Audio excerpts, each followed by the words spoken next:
Boordii filannoo biyyaalessaatti aanee milkaa'ina filannoo biyyaalessaatiif gaheen qaamolee haqaa olaanaadha jedhame. Qajeelchi olaanaa poolisii bulchiinsa magaalaa Adaamaa waajjira abbaa alangaa magaalichaa waliin ta'uun milkaa'ina filannoo biyyoolessaa marsaa 7ffaa irratti qaamolee haqaaf leenjii hubannoo cimsuu kenne. Leenjiin hubannoo cimsuu kenname kun mata duree sirna komii fi waldhabbiin adeemsa filannoo keessatti yoo uumame ittiin ilaalamuu fi gaheen qaamolee haqaa maal ta'uu akka qabu irratti leenjii kennamedha. Leenjii kenname keessatti waldiddaa bulchiinsaa cabiinsa naamusaa waldhabdee waldiddaalee bu'aa filannoo gocha yakkaa yookaan badii galmeessa paartii fi balleessaa biroo irratti badii yoo raawwatame qaamoleen haqaa adeemsa waldiddaan uumame komii yoo argame karaa haqa qabeessaa bilisaa fi iftoomina qabuun qaamolee qooda fudhattootaa waliin furmaata waaraa akka itti kennamuuf qaamoleen haqaa seera fi dambii jiru hojiirra oolchuun murteessaa akka ta'e leenjii kenname keessatti ibsamee jira. Itti gaafatamaan kutaa qorannaa yakkaa qajeelcha olaanaa poolisii magaalaa Adaamaa Kumaandar Biraanuu Maammoo ergaa dabarsaniin filannoo biyyoolessaa marsaa 7ffaa akka biyyaatti gaggeeffamu milkeessuuf gaheen qaamolee haqaa murteessaadha jedhanii kanaaf immoo qindoominni sadarkaa hundatti akka cimuuf leenjiin hubannoo cimsuu kennamuun kan barbaachiseef ta'uu dubbatan.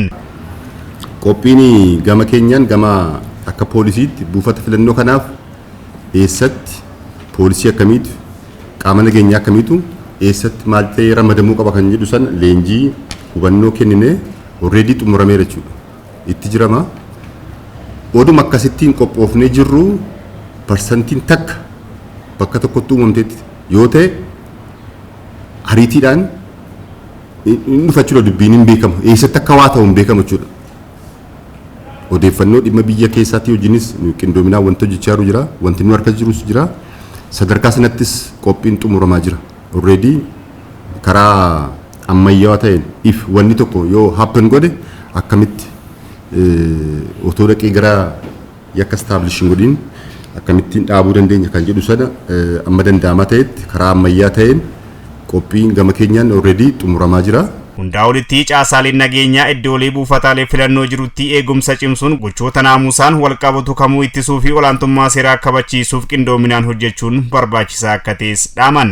Barii filannooti yeroo baay'ee gaafa qaamni aangoo qabu paartii kanatti mootadee gaafa himuudhaaf jedhu dhimmooti nama sodaan kun kan amma bonameen kakaasan yoo ta'e kan gara keenyatti dhufu kan mana murtiitti dhaqu sana sirnaan beeknee hoogganuun irratti xiyyeeffachuun ta'uu danda'a.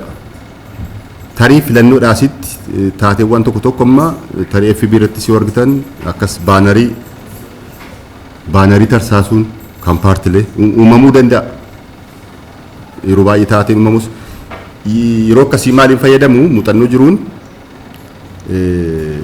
nama kunoo waan tokko nama sammuuni maal jedhama inseen namatti gaafatummaa yakkaa jalatti kufuu hin dandeenyeen sanbadii waa godhanii ittis erguu danda'u jechuudha.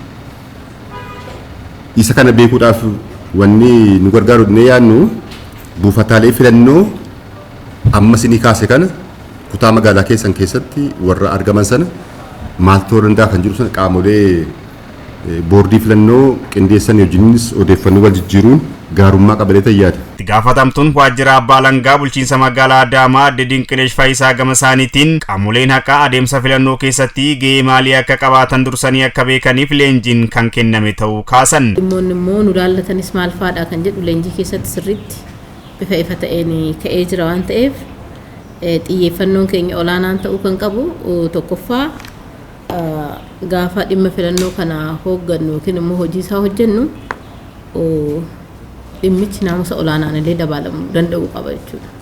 Qorataan keenya abbaan alangaa keenya namoonni naannoo filannoo kanatti hirmaachisnu hundi tokkoffaa seerota filannoo kana eeganii namoota beekanii bakka sanitti argaman ta'uu qabu.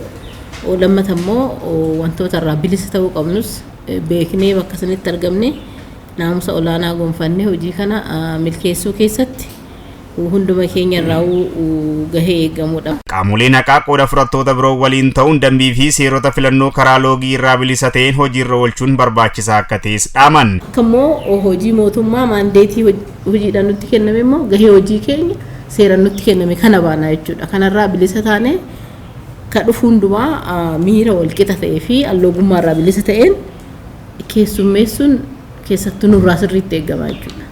Allogummaan nu biratti uumamu nu biratti mul'atu wanni isaa balleessa waan ta'eef naannoo sanatti of eeggannoo olaanaadhaan nuti hundaaf wal qixa taanee xiyyeeffannoodhaan hojii kana yoo hojjenne akka qaamolee haqaatti gahee filannoo kana milkeessuuf nurraa eegamu bahuu dandeenya waan ta'eef